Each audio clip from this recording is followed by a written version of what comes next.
The Alps stretch out beneath your plane. But come closer. Closer still. Think what it takes to live here. What do you need to adapt to the toughest conditions, as grazers and as hunters? All must come to terms with these harsh landscapes, but one animal is lord of this realm. This unique beast, powerful and graceful, can balance on perpendicular surfaces no other hooves can grip. Agility protects the young from the most determined predators. But up here, the biggest threat is not the eagle, nor the fox, nor even the wolf. The deadliest danger is winter. The Alpine Ibex is built for extremes. This was so nearly the scene of its extinction. But Italy's Gran Paradiso National Park is where it survived. This is its story. The Alpine Ibex.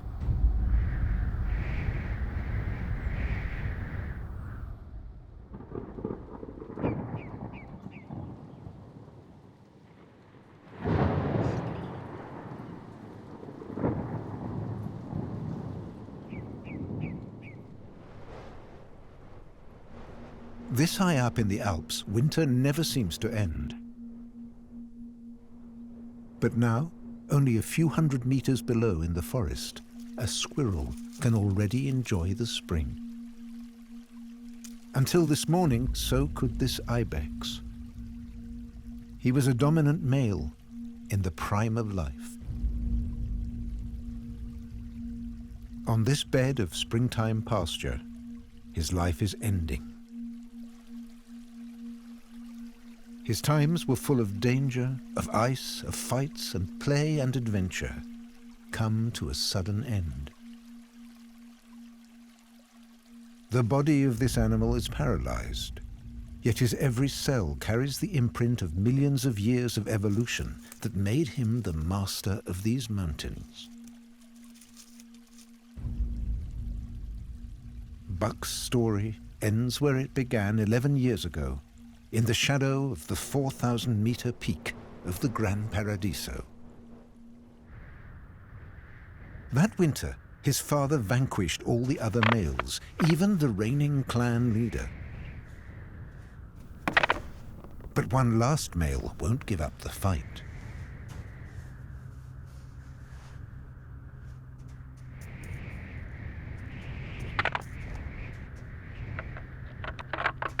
Whoever wins now is the new dominant male and can choose between all the females.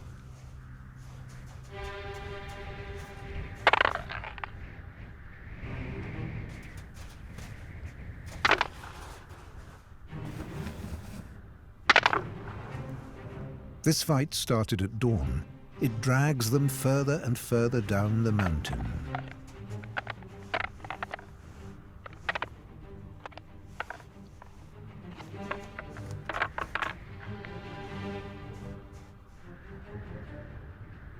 His battered and exhausted opponent surrenders.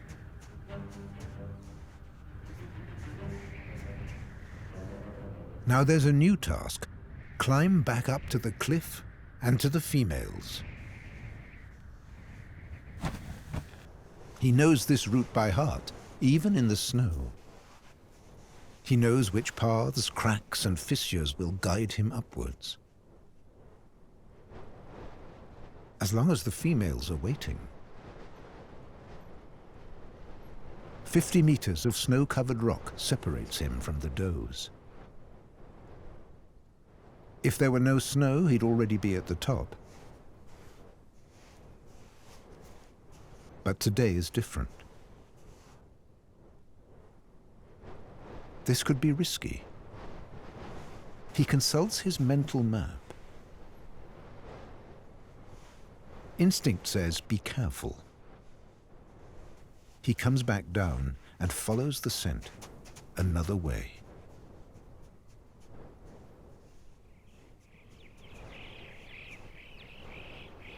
Finally, he reaches the first doe with her 6-month-old kid. Some young males follow, but they won't get in his way.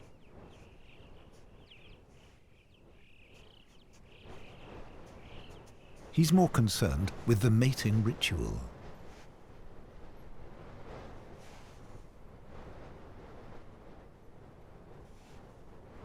This male does everything right. He adopts a submissive posture, and his flapping tongue directs her scent to his Jacobson's organ. Positioned between his mouth and his nose, it tells him if the female is ready.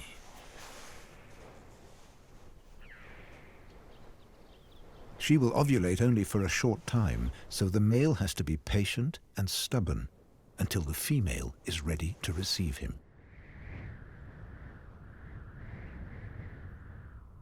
It can be hours or days. Wherever she goes, he goes. He has eyes only for her. No time to eat or to rest. He senses she'll soon be ready. On the morning of the third day, the doe finally consents.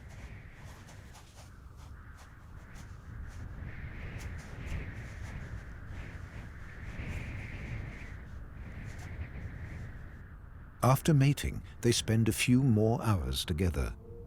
3 weeks of fighting and courting have exhausted him.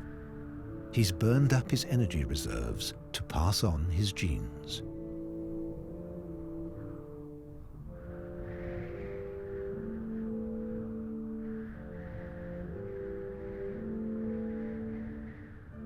Those 5 kilos of horn suddenly feel very heavy.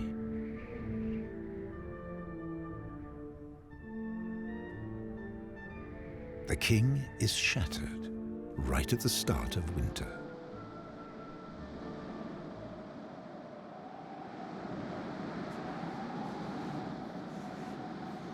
It's December the 20th. The female's work is only just beginning. Her pregnancy lasts 160 days, the whole of the winter.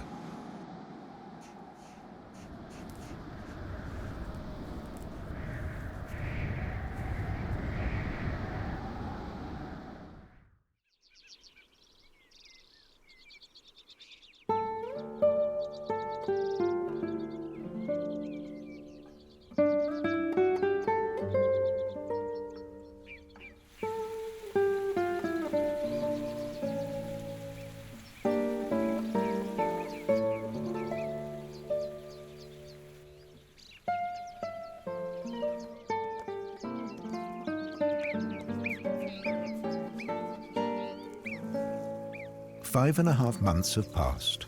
June is the time of abundance. It's when ibex give birth. Outside the mating season, the males and females stay in separate herds. A male herd needs 1,000 hectares. Females need less and steeper land, sometimes close to the males.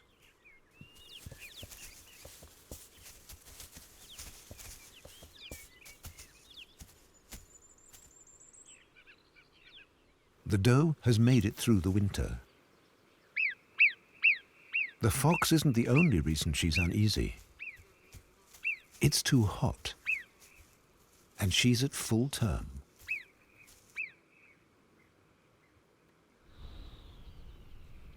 What she needs is a quiet place where she can give birth alone.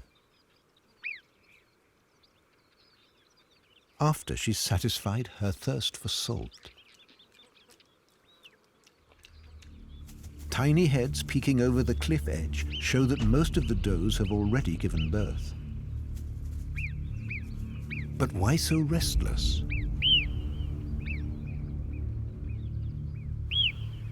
Because the eagle knows this cliff face too. Skimming past the rocks, he grabbed a kid without even stopping. It was 1 day old and hadn't even joined the herd. In less than a minute, he dived 600 meters to dismember his prey.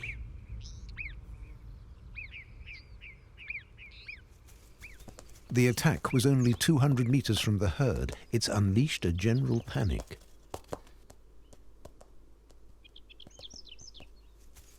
The mothers wait for the slower kids to lead them to safety.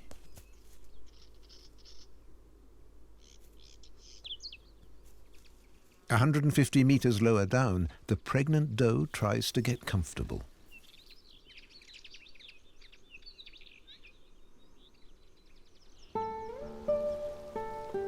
At 8:55 in the morning, Buck sees the light of the world, weighing in at 2.5 kilos. After a few minutes, he can already stand. And as soon as his coat dries, he seeks out a teat. His mother's milk strengthens the immunity she passed on to him in the womb.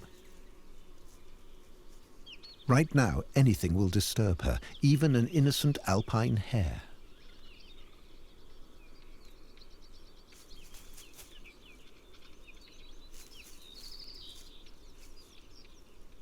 Her instinct tells her what to do next.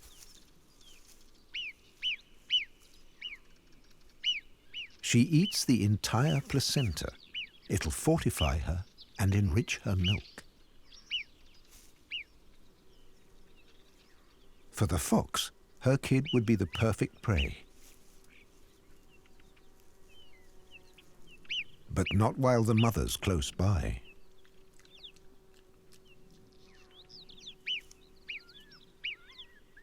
The doe removes every last trace of amniotic fluid from the grass, leaving nothing to attract a predator. The eagle is back at the rock face. He has a territory of 80 square kilometers.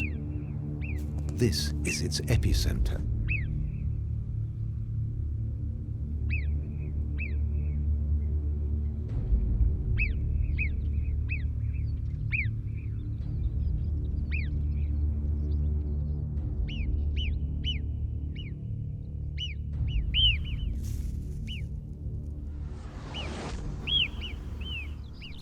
The eagle strikes the Ibex nursery for the second time, 2,600 meters up on the mountainside. The eagle could have looked for prey in the valley, but he came back here. The reason is simple. Down below, the chamois are already a month old. They're too heavy and nimble to catch.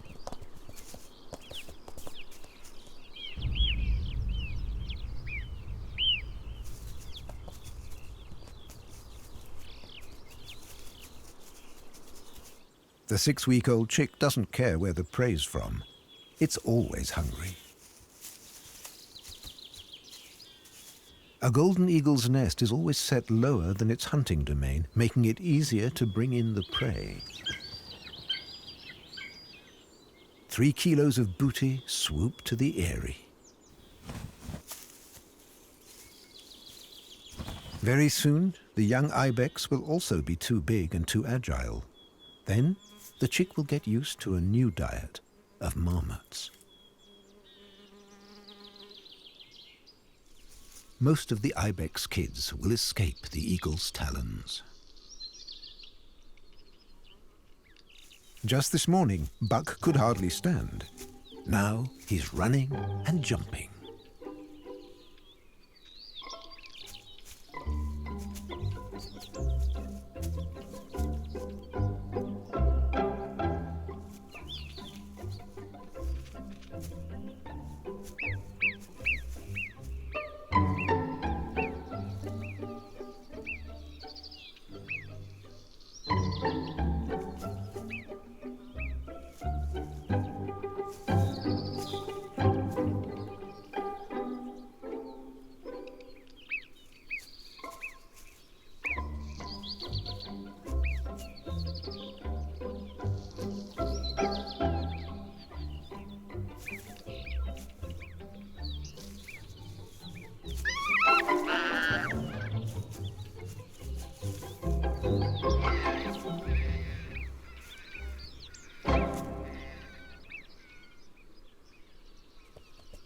Buck and his mother are watching a group of males far below.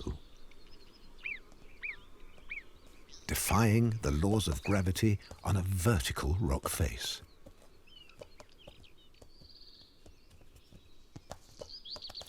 Ibex are amazing climbers.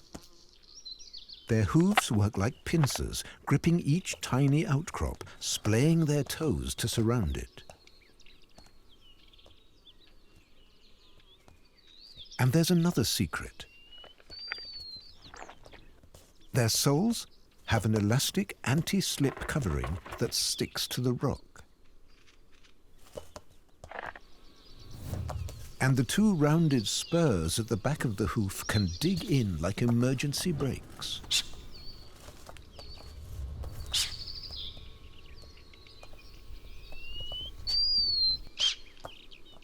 The wall creeper is an equally expert climber. They rarely meet anyone near their nests on the rock face.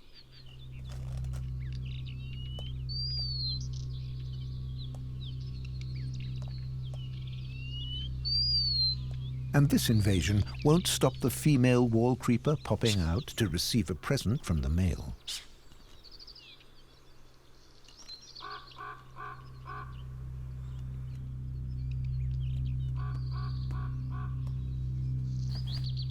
But young ibex and their mothers are the ultimate climbing champions. The males with their long horns, or the chamois, would never try this.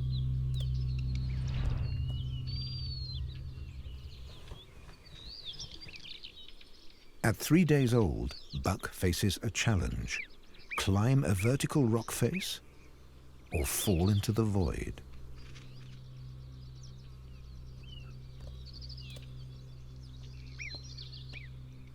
His mother shows him how.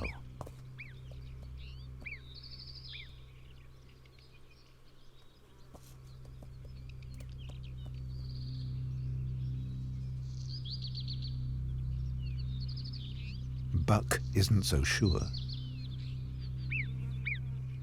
Don't think so. His mother comes back down.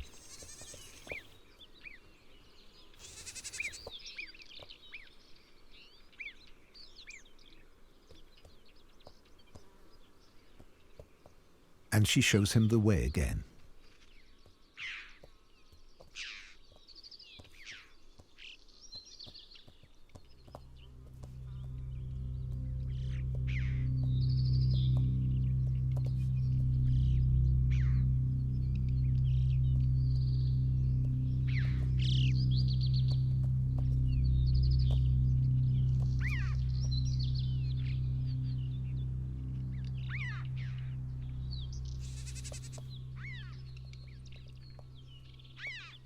And there it is. He's done it. The eagle's still out there, but he's distracted by another mammal. The raptor departs for distant hunting grounds. Buck's mother won't let the mammalian biped out of her sight. Once it decimated her species. Right now, it doesn't seem dangerous. Back in 1820, there were just 100 Alpine Ibex on the planet. It was a critical situation. Ibex were only seen by royal huntsmen in the Gran Paradiso and in the inaccessible crags of France's Vanoise region. By creating a reserve to protect his hunting rights, the Italian king unknowingly saved the entire species. His hunting grounds later became the Gran Paradiso National Park.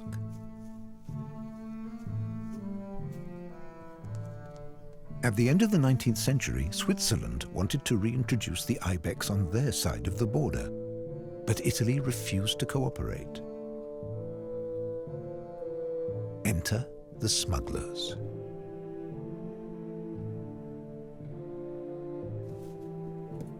Risking prison and heavy fines, the mountaineers evaded both ibex mothers and human gamekeepers.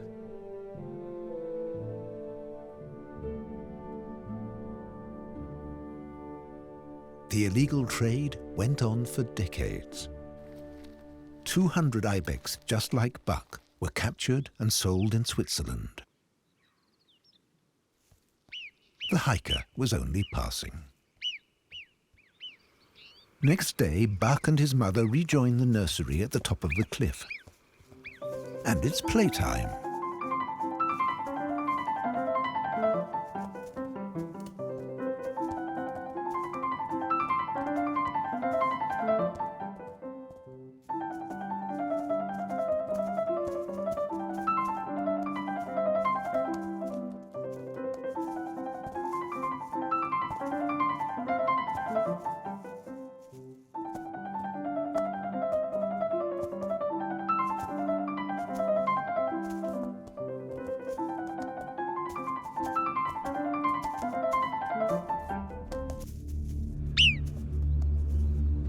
But the eagle is out hunting again. He skims the rock face for another surprise attack.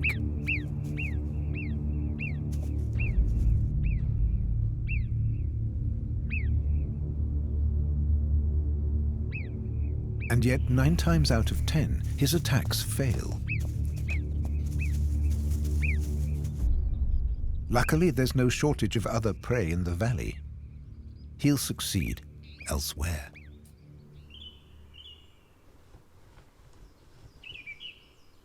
Neither the eagle nor the cliff face can scare Buck now.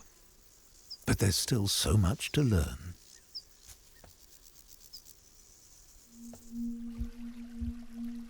He has 10 years to find his space in the clan and his place in the world.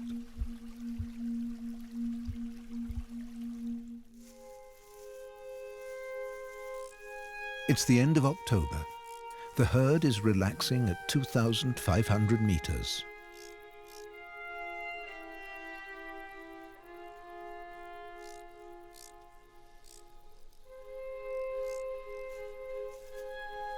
Way above them, Buck never strays from his mother's side. They take in the warm autumn sun.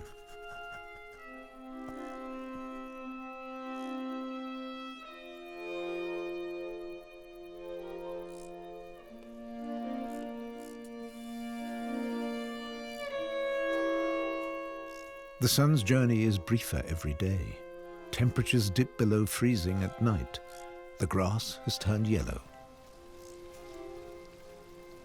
The ptarmigan and the Alpine hare will soon be winter white.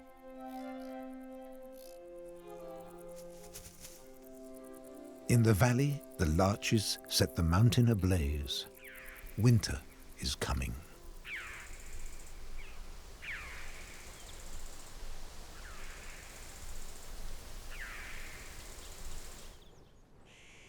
It's December. Buck is 6 months old. He's a plump, handsome kid, well prepared for winter. He's weaned, but he still likes his mother's milk. On the opposite flank, 200 kilos of muscle and horn crash together.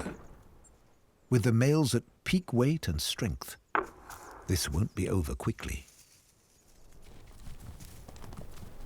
The males are about to spend a month together with the females. Up here, everything is still calm. But in the valley below, their chamois cousins are way ahead.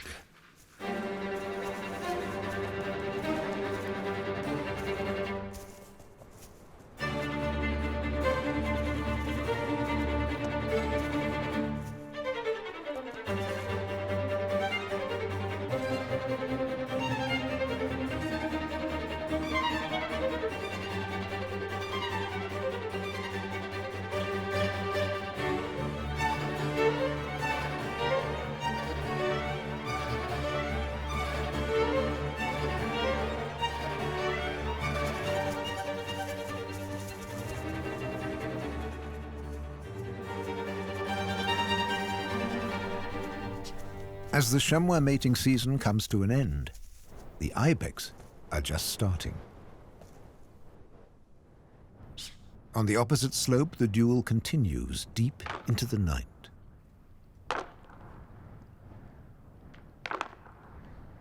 The rods in their retinas give ibex superb night vision.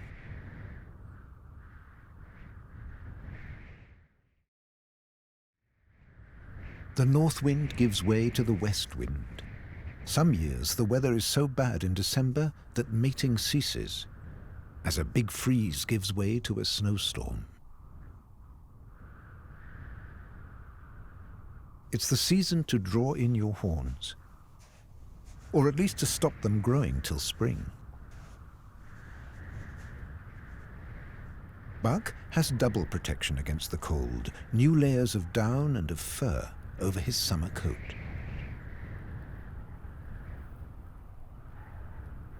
It's not as thick as an adult's coat, but this layered protection will help him through the coldest days.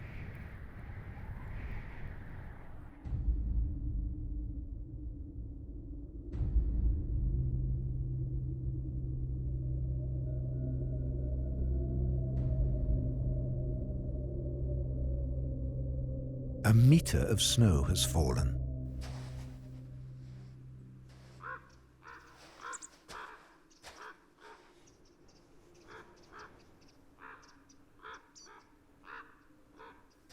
The ibex's hooves are not made to climb in snow. Ibex don't have the webbed toes that give this chamois a kind of snowshoe.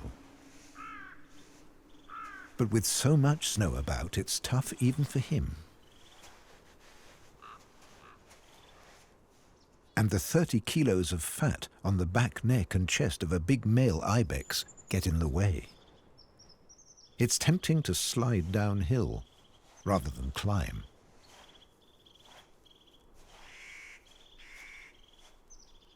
But this big male knows better. Safety and salvation are always higher up.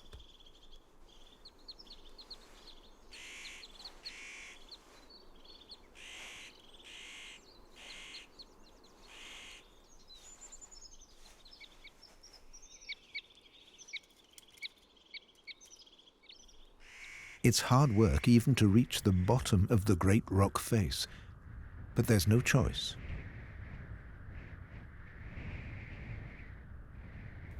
The higher he climbs, the thinner the air, but with more than twice as many red blood cells as a human, his muscles still get enough oxygen. 400 meters higher, he stumbles through deep snow towards the herd.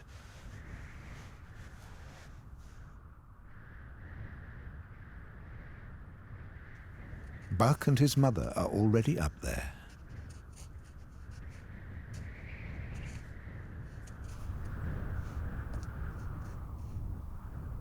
From here, they can ignore the two-legged animals passing in the distance. The humans proceed like ants in a line on a terrain that ibex avoid in winter. Yet Buck's mother is still on guard. She's listening out for a tiny break in the snow cover.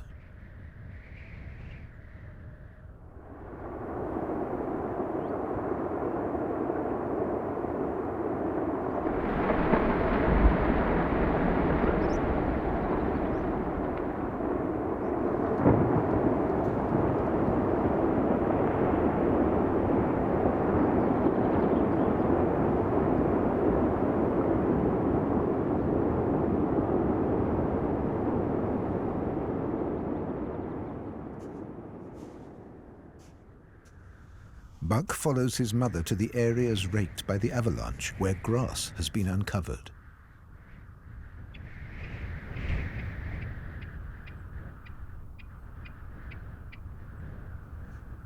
The rock partridges have the same idea.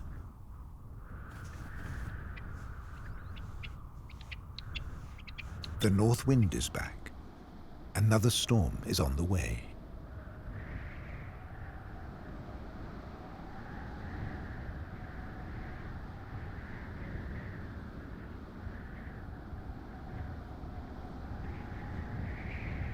An ibex's inner ear picks up tiny changes in atmospheric pressure.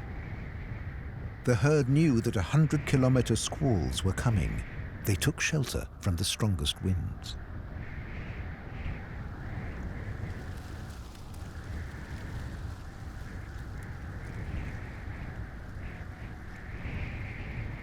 Stripping the snow off the mountainside, the gusts reveal lichen and tufts of fescue grass.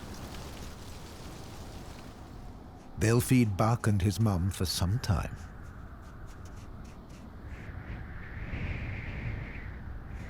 An ibex reduces its body temperature to 38 degrees in a winter night, returning to 39 in the morning, all to conserve energy.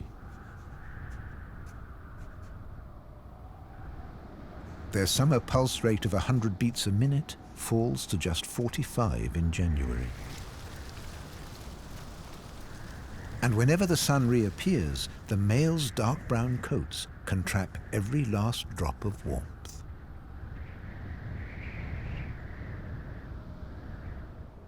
The thaw in March uncovers the avalanche's victims.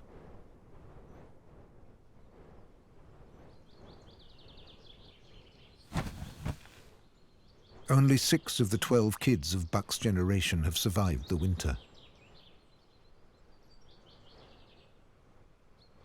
This eagle has consumed plenty of meat from another carcass, and now he's looking for more.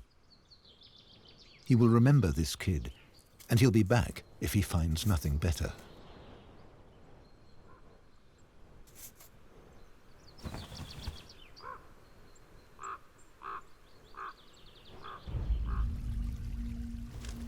Down in the forest, Buck is short of breath.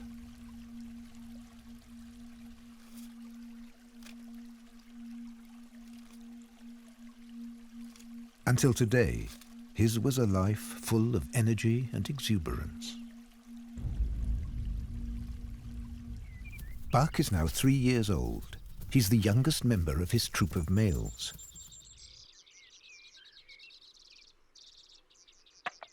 Just a while ago, he left his mother and became independent. She has borne another kid. Life for young males is fun, a summer of delicious food, play, and leisure. Drunk from the juicy grasses, the males frolic in the evening light.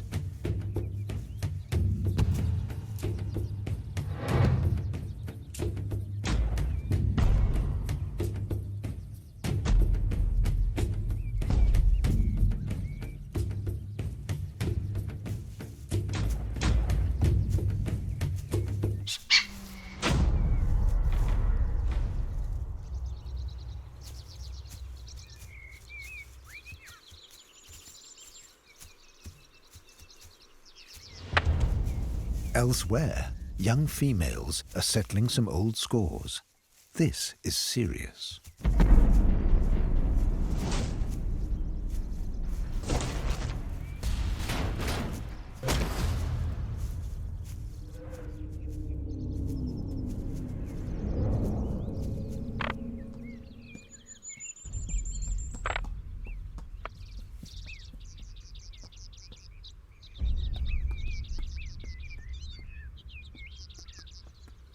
Buck's enthusiasm knows no limits. The big male responds gently to his challenge.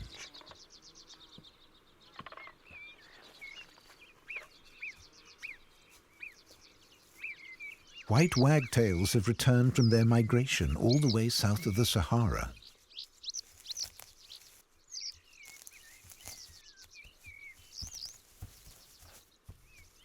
The ibex now consume gargantuan meals. 8 sharp incisors, all in the lower jaw, tear up the grasses.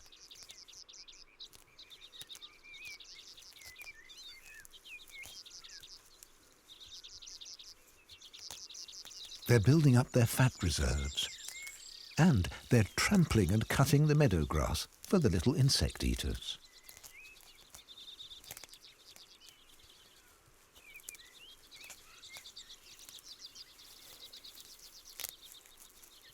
And the ibex are just passing through. They'll soon leave this place for higher altitudes, following the grasses towards the summit. Over 2 weeks, Buck moves up to 2,500 meters via this abandoned hamlet with plenty of grass. In the 1990s, this valley held more than 2,000 ibex. Today, there are just half that number. What caused the decline? Ibex have only a quarter of the genetic variation of domestic goats. Bred from a single strain, the 45,000 ibex in the Alps are more vulnerable to disease.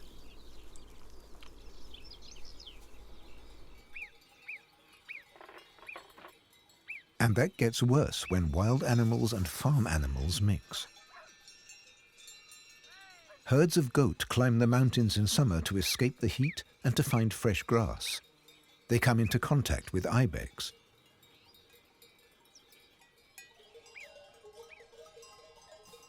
Goats and sheep can contaminate an area, passing foot rot, parasites or bacteria to their wild cousins. A disease can infect an entire herd, crossing back and forth between domesticated and wild animals.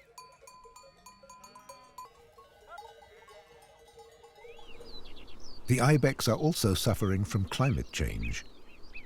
The grass is growing earlier, and it's not at its best when mothers need it to make milk for their young.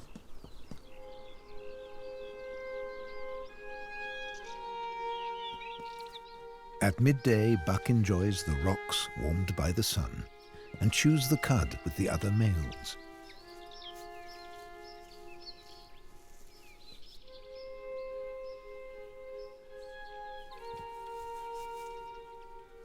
These are the quiet days. Take your time. Plenty of time for a siesta.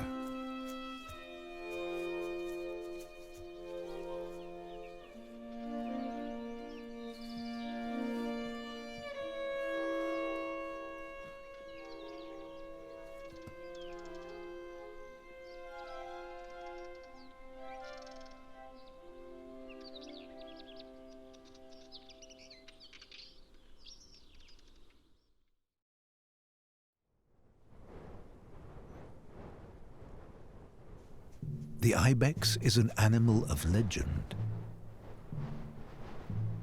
The biggest males weigh more than 100 kilos and sport horns more than 1 meter long. And there's one mystery. Why do some males migrate? On an autumn day, a group of nomads sets off on a long trek. They know where they're going, following paths passed down through generations.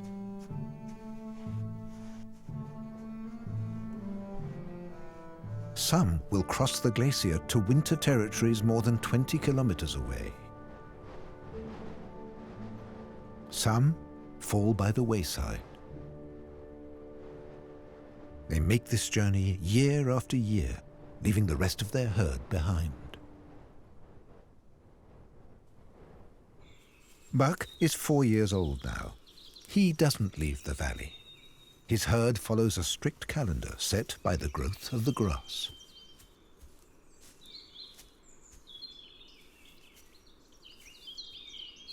This is the lowest point of their vertical migration. It's like visiting another world. They come here every year.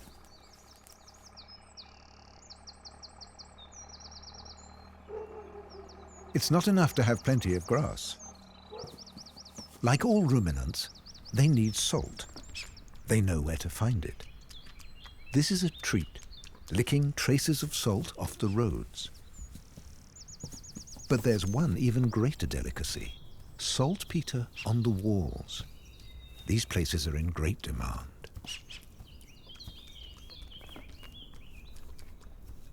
Buck is the youngest member of the group. As ever, the biggest horns decide who goes where.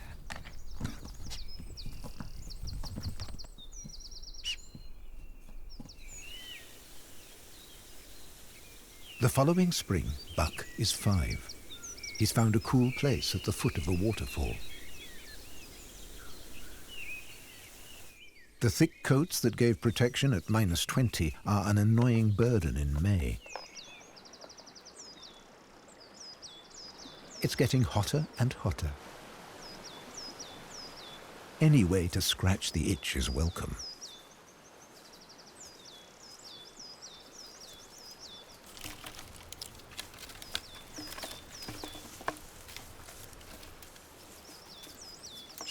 We know that some animals medicate themselves with plants. So why is this ibex mowing a wild spinach called goosefoot?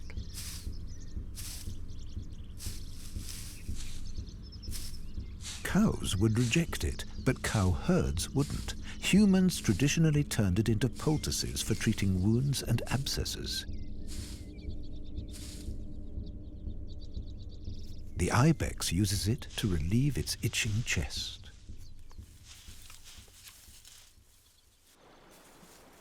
Every year in May, the larch forest hosts a great ibex gathering. The pygmy owls and the animals with the amber eyes and lozenge pupils become neighbors. The herds from the cliff face mix with ibex from the opposite hillside. The migrating ibex are back too, and more than 50 males are getting ready for some friendly jousting.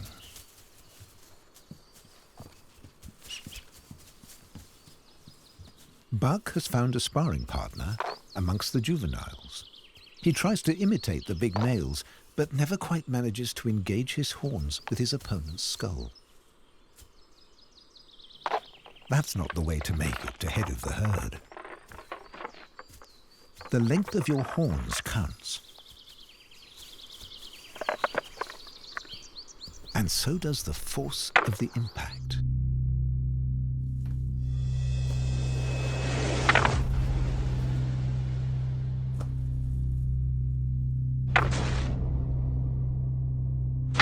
A thick layer of bone on the front of their skulls protects their brains from these sledgehammer blows.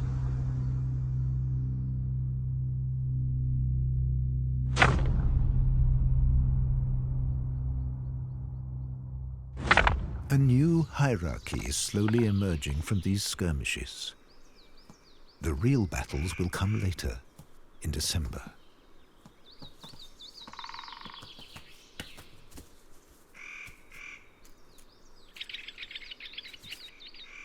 Each winter slowdown creates a new ring on the horns, just like the rings of a tree.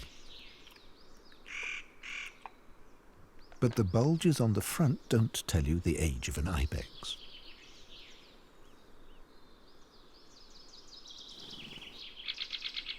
Life expectancy is 14 years for a female and 12 for a male. One ibex in this valley reached the extraordinary age of 21.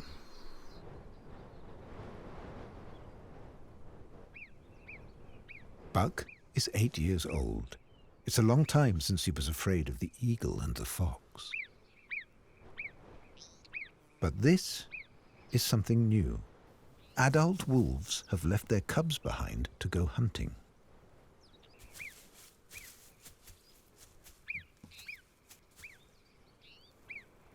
Wolves had disappeared for a century, but the ibex never forgot them. Now they're back. Buck and his herd must find a way to live with them.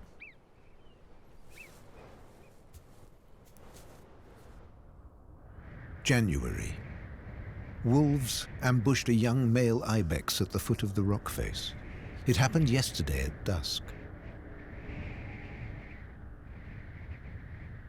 The wolf pack had climbed to 2,500 meters to claim this territory. They surrounded the ibex at the foot of the cliff. It happened very fast.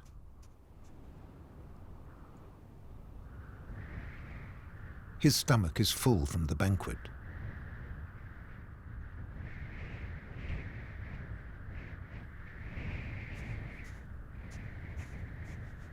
The other ibex climbed to safety 400 meters up the rock face. At dawn, the last wolves leave the remains and return to the forest in the valley. Buck is now 9 years old. He could have been last night's prey, but the wolves took the weakest member of the herd, a limping ibex that couldn't climb the steep rock wall. The scraps are free for all comers. Even the super predator of the skies isn't ashamed to be a scavenger in winter.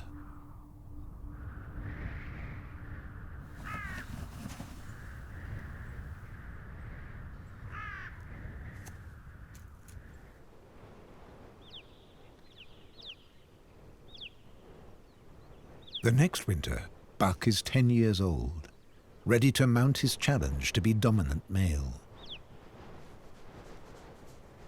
In this rutting period, the calm of the big males is deceptive. In a fraction of a second, the mood can flip.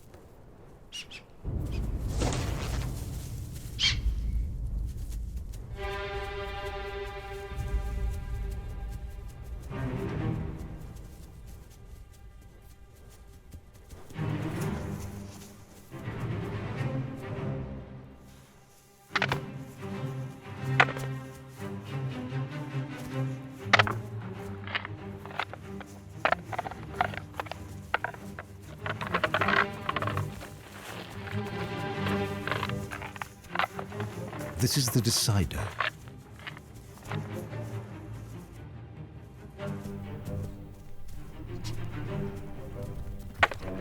Buck's horns, heavy with solid keratin, are formidable weapons.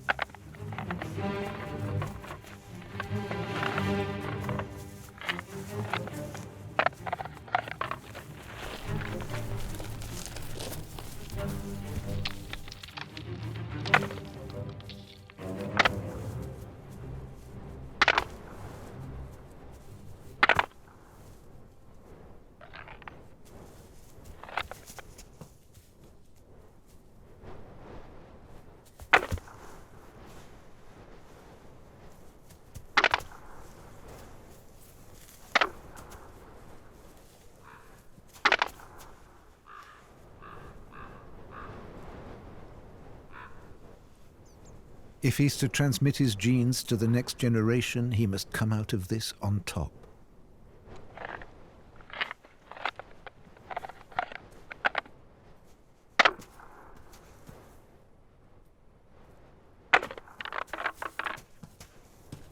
Buck is tiring, but so is his opponent. Stunned and dizzy, he absorbs the blows as best he can. This is his chance to finish it.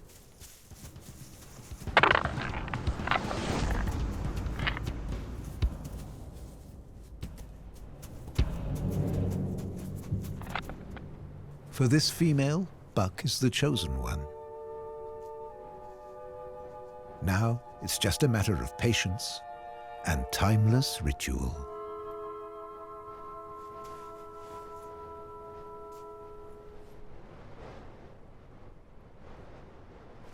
It's the 15th of March. Buck and his herd sense a sudden thaw.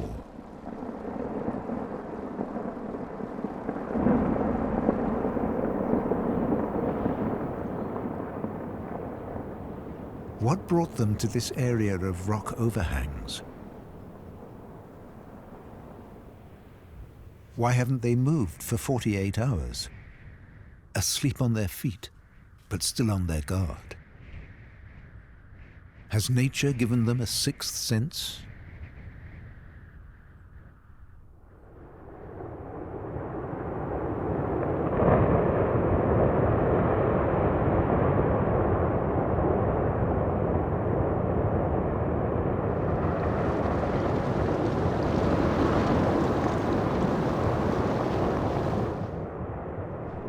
Once again, Buck has escaped the worst.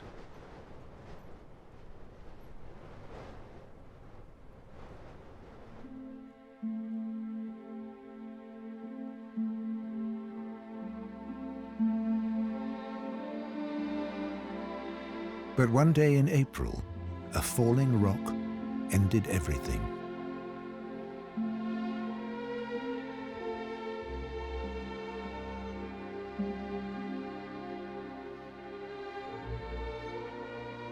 For 10 years, armed with the resources nature gave him and his species, Buck survived terrible winters.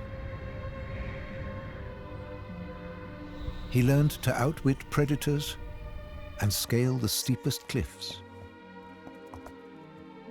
On his way to becoming the dominant male, he first lost and then won combats against the strongest of his species. A new generation now carries his genes onwards. They too will become acrobats on the rock. fox.